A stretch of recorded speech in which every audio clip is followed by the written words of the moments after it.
Hello guys, ഇന്നൊരു special day ആയിരുന്നു. കാരണം ഞങ്ങൾ നോർമലായിട്ട് ചിക്കനും മീനും മട്ടനൊക്കെയാണ് കഴിക്കുന്നത്. പക്ഷേ ഇന്ന് ഞങ്ങളൊരു വെജിറ്റബിൾ കറി ഉണ്ടാക്കി, അതായത് അങ്കമാലി സ്പെഷ്യൽ മാങ്ങ ചക്കക്കുരു കറി ഉണ്ടാക്കി. അപ്പോൾ എനിക്കൊരു പൂതി തോന്നി അത് വാഴയിൽ കളിക്കണമെന്ന്.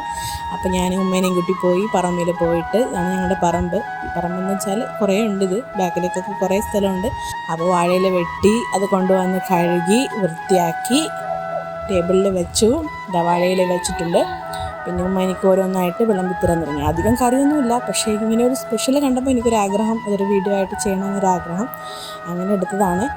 അപ്പോൾ ആദ്യം ചോറ് വിളമ്പി, ചേന മെഴുക്ക് പുരട്ടിയുണ്ടായിരുന്നു അത് വിളമ്പി, പിന്നെ നമ്മുടെ സ്പെഷ്യൽ ചക്കക്കുരു മാങ്ങാക്കറി. ഞങ്ങളെന്ന് വെച്ചാൽ എല്ലാവരും വീട്ടിൽ ആദ്യമായിട്ടാണ് ഇത് ട്രൈ ചെയ്യുന്നത്, ട്രൈ ചെയ്യുന്നതും ആദ്യമായിട്ടാണ്. എല്ലാവർക്കും ഭയങ്കരമായിട്ട് ഇഷ്ടപ്പെട്ടു. പിന്നെ അടുത്തതായിട്ട് ഉമ്മ എനിക്ക് കുറച്ച് പുളി അച്ചാറ് ഇട്ടു, പിന്നെ നാരങ്ങാച്ചാറ്, പിന്നെ തൈര് ഈയിടെയായിട്ട് എൻ്റെ ഫുഡിൽ കയറിക്കൂടിയ ഒരു ഐറ്റമാണ്. അപ്പോൾ അത്രയേ ഉള്ളൂ ഗായ്സ്, ബൈ.